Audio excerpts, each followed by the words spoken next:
കാര്യമായ വിദ്യാഭ്യാസമൊന്നുമില്ലാത്ത പ്രാകൃതരായിട്ടുള്ള ഒരു കൂട്ടം മനുഷ്യർ. അവർ താമസിക്കുന്നത് ഒരു പുൽനാമ്പ് പോലും മുളയ്ക്കാത്ത മരുഭൂ പ്രദേശത്താണ്. മഴ അവിടെ പെയ്യാറേ ഇല്ല. കുടിവെള്ളത്തിന് തീപിടിച്ച വിലയുമാണ്. തൊട്ടടുത്തുള്ള രാജ്യമായ സൗദി അറേബ്യയിൽ ഉള്ളതുപോലുള്ള വലിയ എണ്ണപ്പാടങ്ങളൊന്നും നമുക്ക് ഇവിടെ കാണാൻ സാധിക്കുകയില്ല. എന്നാൽ ഇന്ന് ലോകത്തിലെ ഏറ്റവും വലിയ സാമ്പത്തിക ശക്തിയായിട്ട് മാറിയിരിക്കുകയാണ് UAE. UAE എങ്ങനെയാണ് ഇത്രയും വലിയ ഒരു ശക്തിയായിട്ട് മാറിയത്? അതിൻ്റെ ചരിത്രം 1,25,000 വർഷം പഴക്കമുള്ള ചരിത്രമാണ്. കാരണം ആദ്യമായി മനുഷ്യർ അവിടെ എത്തിച്ചേർന്നത് 1,25,000 വർഷങ്ങൾക്ക് മുൻപാണ്. അത്രയധികം വർഷത്തെ പഴക്കമുള്ള ചരിത്രം കുറഞ്ഞ സമയം കൊണ്ട് നമുക്ക് ഈ വീഡിയോയിലൂടെ ഒന്ന് പരിശോധിച്ച് നോക്കാം. വിഷയത്തിലേക്ക് കടക്കുന്നതിന് മുമ്പ് എനിക്ക് ഒരു 30 സെക്കൻഡ് തരണം. എൻ്റെ പേര് വിഷ്ണു എന്നാണ്. എനിക്ക് 2 യൂട്യൂബ് ചാനലുകളുണ്ട്, ബ്രൈറ്റ് കേരളൈറ്റും ബ്രൈറ്റ് എക്സ്പ്ലെയിനറും. ഞാനൊരു ശരാശരി അല്ലെങ്കിൽ ശരാശരിക്ക് താഴെയുള്ള ഒരു സ്കൂൾ വിദ്യാർത്ഥിയായിരുന്നു. എൻ്റെ പ്രധാനപ്പെട്ട പ്രശ്നമെന്ന് പറയുന്നത് ഓർമ്മശക്തിയാണ്. എത്ര പഠിച്ചിട്ട് പോയാലും എക്സാമിൻ്റെ സമയത്ത് ഞാൻ ഒക്കെ മറന്നുപോകും. പക്ഷേ പിന്നീട് പല മെമ്മറി ട്രിക്കുകൾ ഉപയോഗിച്ചിട്ട് അതിനെയൊക്കെ മറികടക്കാൻ എനിക്ക് സാധ്യമായി. ആദ്യം എനിക്ക് BTech ഡിഗ്രി കരസ്ഥമാക്കാൻ സാധിച്ചു. പിന്നീട് ഞാൻ MTech ചെയ്തു. അതിനുശേഷം എനിക്ക് പല കോമ്പറ്റേറ്റീവ് എക്സാംസും ഫസ്റ്റ് അറ്റംപ്റ്റിൽ തന്നെ ക്രാക്ക് ചെയ്യാൻ സാധിച്ചു. IHRDയിലെ ഒരു കോളേജ് അധ്യാപകനായിട്ട് ഞാൻ പ്രവേശിച്ചു. UGC നെറ്റ് എനിക്ക് ഫസ്റ്റ് ചാൻസിൽ എഴുതിയെടുക്കാൻ സാധിച്ചു. ഗേറ്റ് എഴുതിയെടുക്കാൻ സാധിച്ചു. അതുപോലെ PhDക്കുള്ള എൻ്റെ എൻട്രൻസ് എക്സാമിലും എനിക്ക് നല്ല രീതിയിൽ സ്കോർ ചെയ്യാൻ സാധിച്ചു. നിലവിൽ 2022 മുതൽ ഞാൻ PhD ഗവേഷണ വിദ്യാർത്ഥിയാണ്. ആസ്ട്രോഫിസിക്സിലാണ് ഞാൻ ഗവേഷണങ്ങൾ ചെയ്യുന്നത്. കഴിഞ്ഞ 2 വർഷത്തിനിടയിൽ 9 ശാസ്ത്ര പ്രബന്ധങ്ങൾ എനിക്ക് പബ്ലിഷ് ചെയ്യാൻ സാധ്യമായി.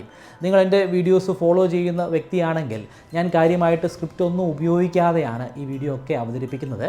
1 മണിക്കൂറോ 1.5 മണിക്കൂറോ ഒക്കെയുള്ള വീഡിയോസ് എനിക്ക് എങ്ങും നോക്കാതെ തന്നെ അവതരിപ്പിക്കാൻ സാധ്യമാകും. ക്ലാസ് എടുക്കുന്നതും അങ്ങനെ തന്നെയാണ്. ഇതിനെല്ലാം എന്നെ സഹായിച്ചത് പല രീതിയിലുള്ള മെമ്മറി ട്രിക്കുകളാണ്. ആ മെമ്മറി ട്രിക്കുകൾ മറ്റുള്ളവർക്ക് പകർന്നു കൊടുക്കുന്നതിൽ എനിക്ക് വലിയ സന്തോഷം മാത്രമേ ഉള്ളൂ.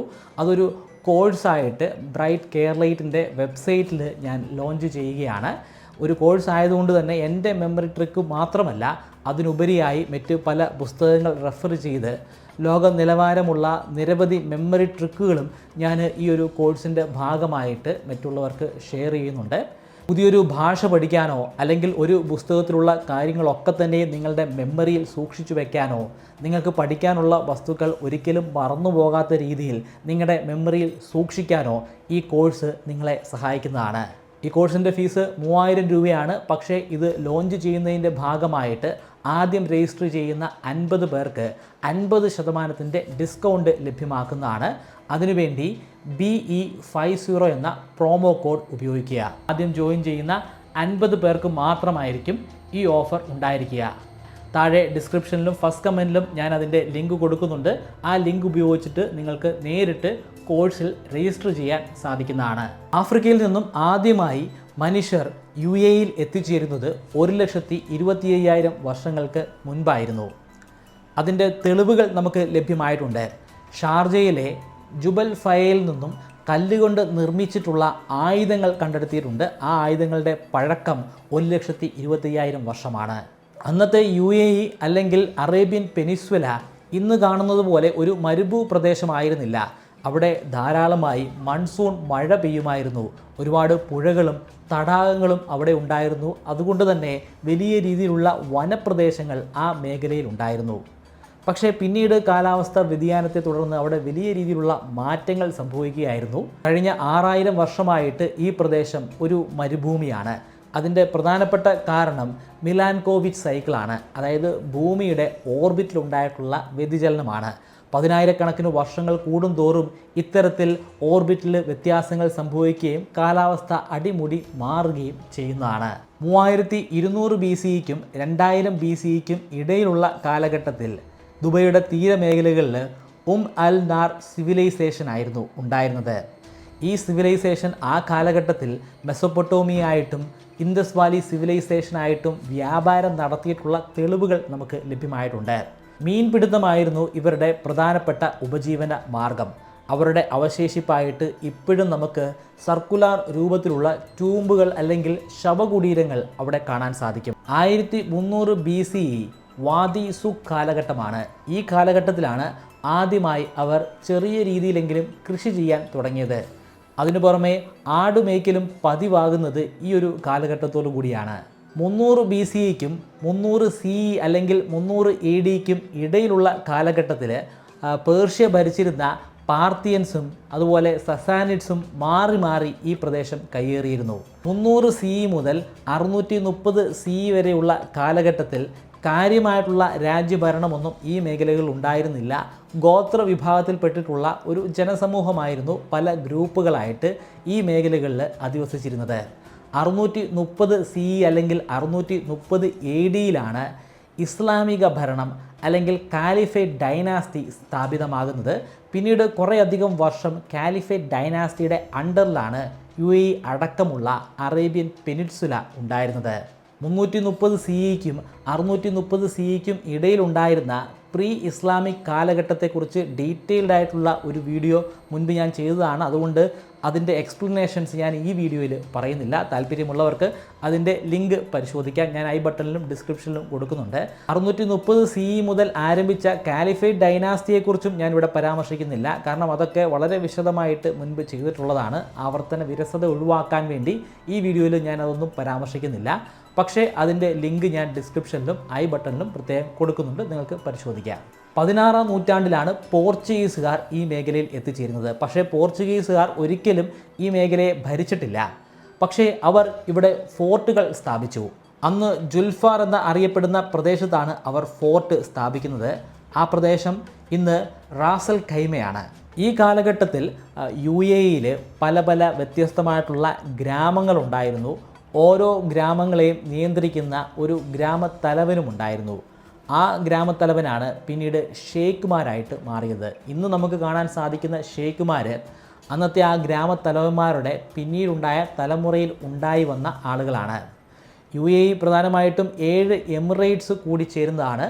ആ കാലഘട്ടം മുതൽ തന്നെ ആ 7 എമിറേറ്റ്സിൽ ഏറ്റവും പ്രബലരായിട്ടുള്ളത് അബുദാബി എമിറേറ്റ് ആണ്. 19-ാം നൂറ്റാണ്ടിൻ്റെ തുടക്ക കാലഘട്ടത്തിൽ ബ്രിട്ടീഷുകാർ ഇന്ത്യയിൽ നിന്ന് പേർഷ്യയിലേക്കും പേർഷ്യയിൽ നിന്ന് ഇന്ത്യയിലേക്കും വ്യാപാരങ്ങൾ നടത്തുമായിരുന്നു. പേർഷ്യ എന്ന് പറയുന്നത് ഇന്നത്തെ ഇറാനാണ്.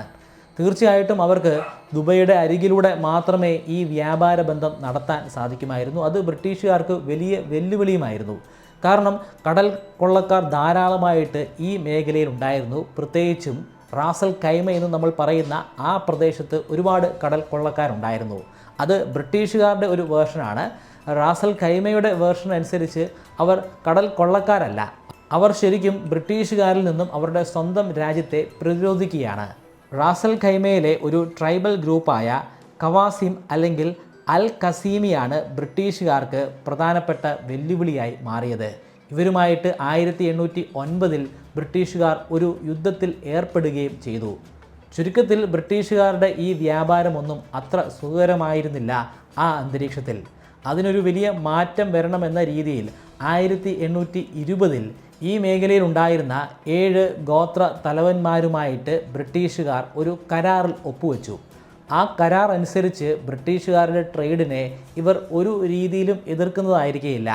മാത്രമല്ല അതിൻ്റെ പ്രത്യുപകാരം എന്ന വണ്ണം ബ്രിട്ടീഷ് സൈന്യം ഇവരെ പ്രൊട്ടക്റ്റ് ചെയ്യുന്നതാണ്. ഒരു ബാഹ്യശക്തി ഇവരെ ആക്രമിക്കുകയാണെങ്കിൽ ബ്രിട്ടീഷിൻ്റെ സേന അവരെ സഹായിക്കാൻ എപ്പോഴും ഉണ്ടായിരിക്കും. ഏകദേശം ഇതേ കാലഘട്ടത്തിൽ തന്നെ അബുദാബിയിൽ ചില കോൺഫ്ലിക്ട്സ് ഒക്കെ ഉണ്ടാകുന്നുണ്ട്. അവിടുത്തെ നിലവിലെ ഷെയ്ഖ് മറ്റൊരു ഗ്രൂപ്പുമായിട്ട് ഉടക്കി. 1833 800 പേരോളം അടങ്ങുന്ന ഒരു സഖ്യം ആളുകൾ അബുദാബിയിൽ നിന്നും ദുബൈയിലേക്ക് പുറപ്പെട്ടു. അന്ന് ദുബൈ അബുദാബിയുടെ അണ്ടറിലുണ്ടായിരുന്ന ഒരു ടെറിട്ടറി മാത്രമാണ്. 1833 മുതൽ ദുബൈ ഒരു സ്വതന്ത്ര രാജ്യമായിട്ട് മാറി. ബാനി യാസ് എന്ന ഒരു ഗോത്ര വിഭാഗത്തിൽപ്പെട്ട ആളുകളായിരുന്നു ആ 800 പേർ. ആ 800 പേരെയും നയിച്ചത് ഷെയ്ഖ് മക്തും ബിൻ ബൂട്ടി എന്ന് പറയുന്ന വ്യക്തിയായിരുന്നു. അദ്ദേഹം പുതിയതായി ഒരു ഡൈനാസ്റ്റി തന്നെ ദുബൈയിൽ സ്ഥാപിച്ചു. അതാണ് അൽ മക്തും ഡൈനാസ്റ്റി. ഇന്നും ദുബൈ ഭരിക്കുന്നത് അൽ മക്തും ഡൈനാസ്റ്റിയാണ്. തുടക്കത്തിൽ ബ്രിട്ടീഷുകാരുടെ ഒരു ട്രേഡിംഗ് ഹബ്ബായി മാറിയ UAE മേഖല പിന്നീട് പല രാജ്യങ്ങളുടെയും ട്രേഡിംഗ് ഹബ്ബായിട്ട് മാറുന്നത് നമുക്ക് കാണാം. അതിൻ്റെ പ്രധാനപ്പെട്ട കാരണം അവരുടെ ജോഗ്രഫിക്കലായിട്ടുള്ള പൊസിഷനാണ്. പതിവായി വിദേശ രാജ്യങ്ങളുടെ കപ്പലുകൾ ഇവിടെ കരയ്ക്കടുക്കാൻ തുടങ്ങിയതോടുകൂടി അവിടെ കപ്പലുകളുടെ മെയിൻ്റനൻസുമായിട്ട് ബന്ധപ്പെട്ടിട്ടുള്ള പുതിയ വ്യാവസായിക സ്ഥാപനങ്ങൾ സ്ഥാപിക്കപ്പെട്ടു.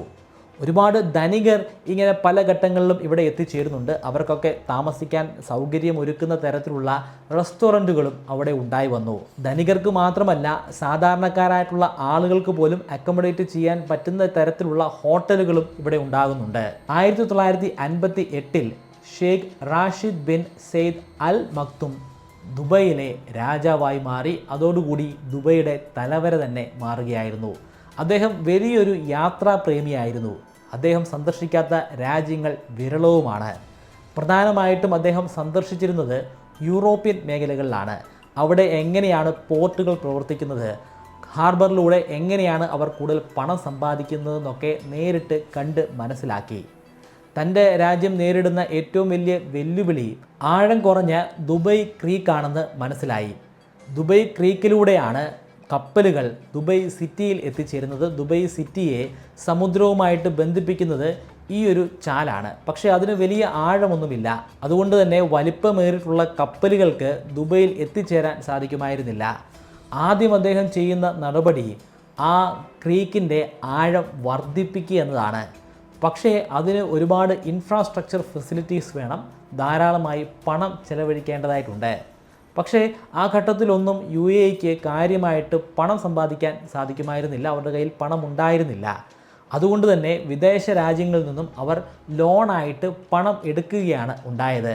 ആ കാലഘട്ടത്തിൽ തന്നെ ഇതിന് വലിയ എതിർപ്പുണ്ടായിരുന്നു. പക്ഷേ അദ്ദേഹം ഒരു രാജാവായതുകൊണ്ടും ദുബൈ ഒരു രാജഭരണത്തിൻ്റെ കീഴിലുള്ള പ്രവിശ്യ ആയതുകൊണ്ടും ആ പ്രശ്നങ്ങളൊന്നും അദ്ദേഹത്തെ ബാധിച്ചില്ല. അദ്ദേഹത്തിന് ധാരാളമായി പണം കടം വാങ്ങി അതെല്ലാം ഈ ഇൻഫ്രാസ്ട്രക്ചർ മേഖലയിലേക്ക് ഇൻവെസ്റ്റ് ചെയ്യാനായിട്ട് സാധിച്ചു. ഈ ഘട്ടത്തിലാണ് ദുബൈയിൽ എണ്ണപ്പാടങ്ങൾ കണ്ടെത്തുന്നത്.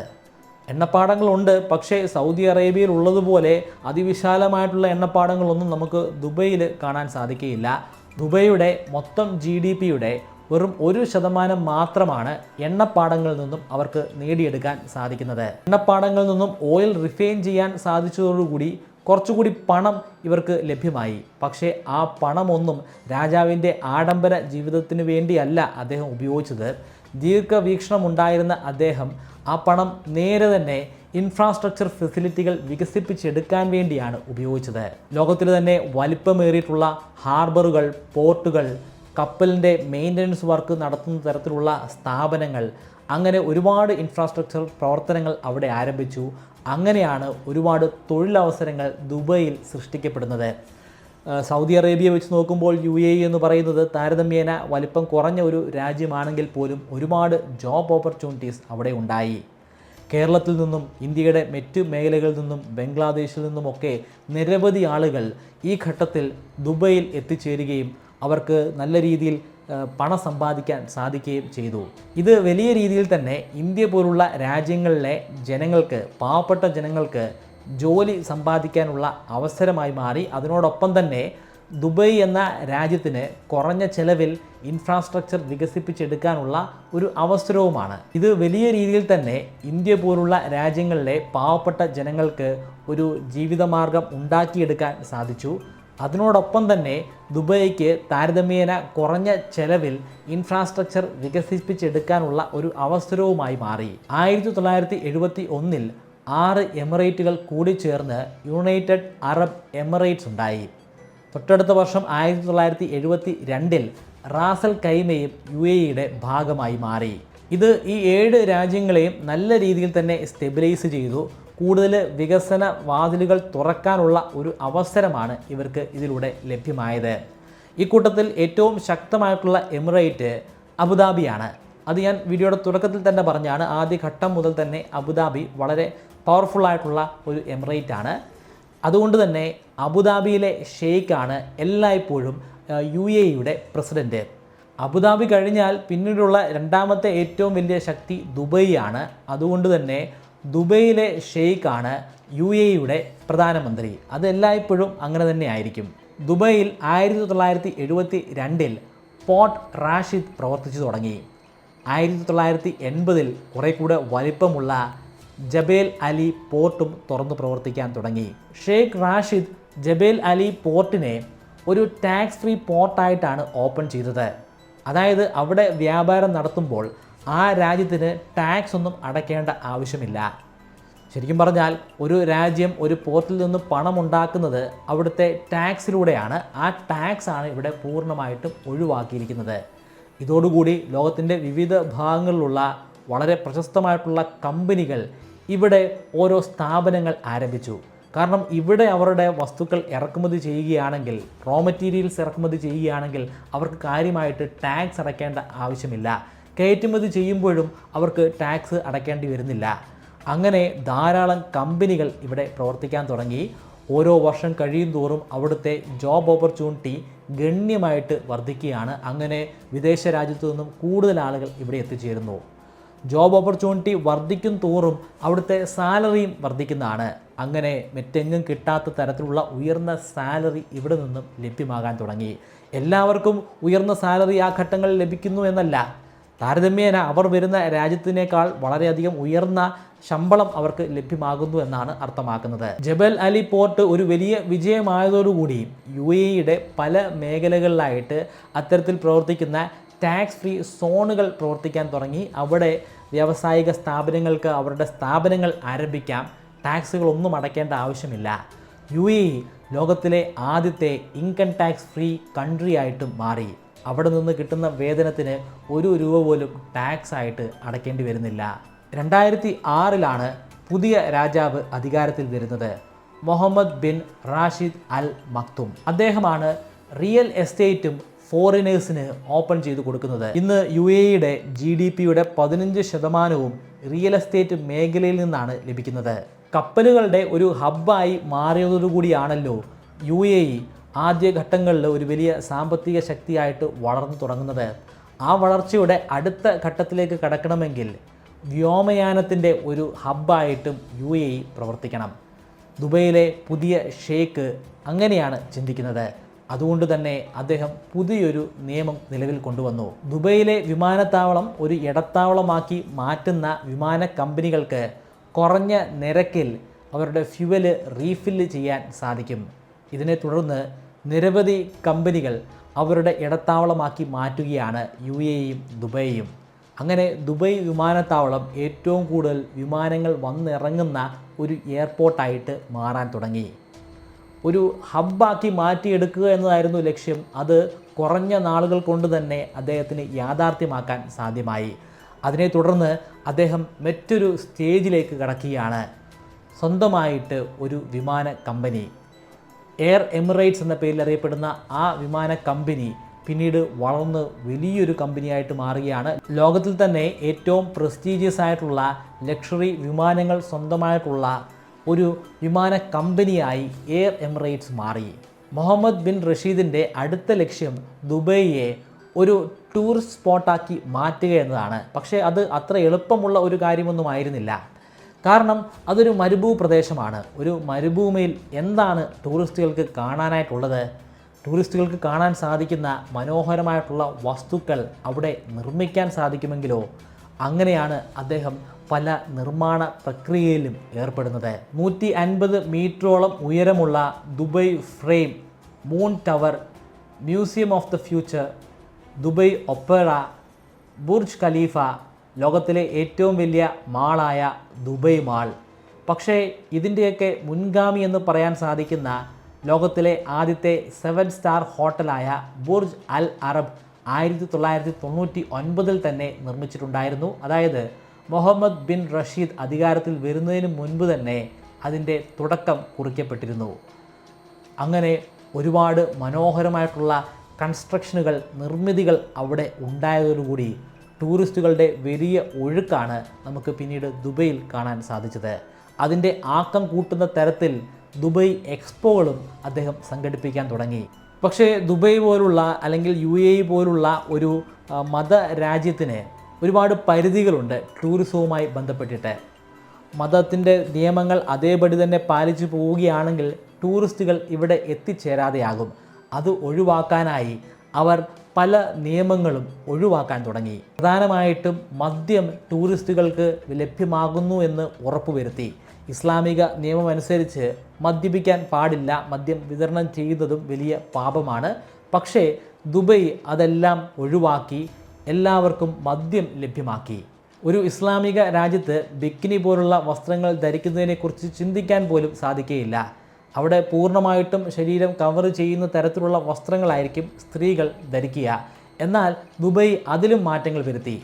ബീച്ചിലൂടെ സഞ്ചരിക്കുന്ന ഒരു ഫോറിനറിന് വേണമെങ്കിൽ ബിക്കിനി ഇട്ടുകൊണ്ട് തന്നെ സഞ്ചരിക്കാം. പക്ഷേ ബീച്ചിന് വെളിയിലേക്ക് വരുമ്പോൾ ആ വസ്ത്രത്തെ കവർ ചെയ്യുന്ന രീതിയിൽ മറ്റ് വസ്ത്രങ്ങൾ കൂടി ഉണ്ടായിരിക്കണം.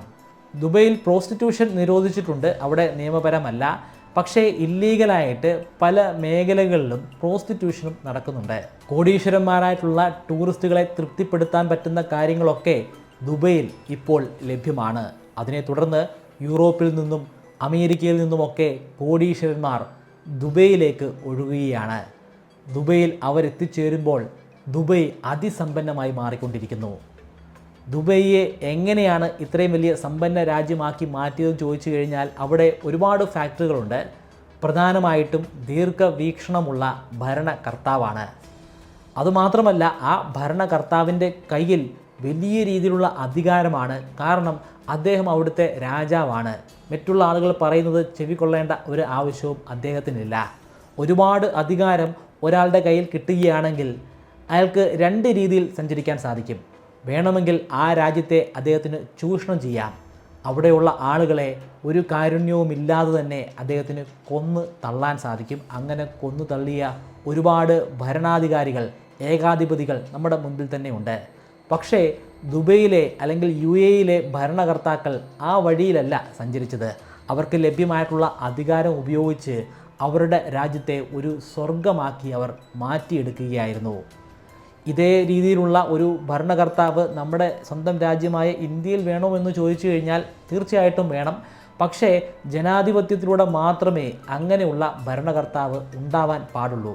നിലവിലുള്ള UAE രാജാക്കന്മാർ ജനങ്ങളെ ചൂഷണം ചെയ്യുന്നില്ല, അവരെ കശാപ്പ് ചെയ്യുന്നില്ല, അതൊക്കെ വാസ്തവമാണ്. പക്ഷേ ഭാവിയിൽ അത്തരത്തിൽ ചിന്തിക്കുന്ന ഒരു ഭരണകർത്താവും ഉണ്ടായിക്കൂടായികയില്ല. അങ്ങനെ ഉണ്ടാവുകയാണെങ്കിൽ ഒരുപക്ഷെ UAE പോലുള്ള ഒരു രാജ്യത്തിൻ്റെ തകർച്ച ആ ഭരണകർത്താവിൻ്റെ കൈകൊണ്ട് തന്നെ ആയിരിക്കും. അതുകൊണ്ട് തന്നെ ഇന്ത്യ എന്ന നമ്മുടെ സ്വന്തം രാജ്യം എല്ലായ്പ്പോഴും ഒരു ജനാധിപത്യ രാജ്യമായി തുടരേണ്ടത് നമ്മുടെ അത്യാവശ്യമാണ്. പക്ഷേ ദീർഘവീക്ഷണമുള്ള ഭരണകർത്താക്കൾ നമുക്ക് അത്യാവശ്യമാണ്. UAE ഉള്ളതുപോലുള്ള ഭരണകർത്താക്കൾ നമുക്കും വേണം. UAE ഒരു വലിയ ശക്തിയായിട്ട് മാറുന്നു. ആ UAE ശക്തിയിൽ നിന്നും ലാഭമുണ്ടാക്കിയെടുത്ത ഒരു ജനസമൂഹമാണ് നമ്മൾ മലയാളികൾ. ഇത്രയധികം ധനികരാകാനുള്ള ഒരു പ്രധാനപ്പെട്ട കാരണം UAEയും അവിടുന്ന് ലഭ്യമായിട്ടുള്ള പണവുമാണ്. ധനികരെന്ന് പറയുമ്പോൾ ലോകത്തിലെ ഏറ്റവും വലിയ കാശുകാരെന്നല്ല. ഇവിടെ പട്ടിണി കിടക്കുക എന്ന് പറയുന്ന ഒരു സിറ്റുവേഷൻ വളരെ വളരെ വിരളമാണ്. അതൊരു വലിയ വാർത്താ പ്രാധാന്യം കിട്ടുന്ന ഒരു സംഭവമാണ്. ഒരാൾ പട്ടിണി കാരണം നമ്മുടെ നാട്ടിൽ മരിച്ചു കഴിഞ്ഞാൽ വാർത്തകളിലൊക്കെ നിറഞ്ഞു നിൽക്കും. കാരണം അത് റെയറായിട്ട് നടക്കുന്ന ഒരു സംഭവമാണ്. അതിൻ്റെ പ്രധാനപ്പെട്ട കാരണങ്ങളിലൊന്ന് ദുബൈയിൽ നിന്നും അതുപോലെ സൗദിയിൽ നിന്നുമൊക്കെ നമുക്ക് ലഭ്യമായ പണമാണ്, അവിടുന്ന് കിട്ടിയിട്ടുള്ള അവസരങ്ങളാണ്. നമ്മുടെ മലയാളികളെ ഇന്ന് കാണുന്ന മലയാളികളാക്കിയതിൽ UAEക്ക് വലിയ പങ്ക് തന്നെയുണ്ട്. വീഡിയോയുടെ തുടക്കത്തിൽ ഞാൻ പറഞ്ഞ ആ മെമ്മറി ഇംപ്രൂവ്മെൻറ്റ് കോഴ്സിനെ കുറിച്ച് മറക്കണ്ട.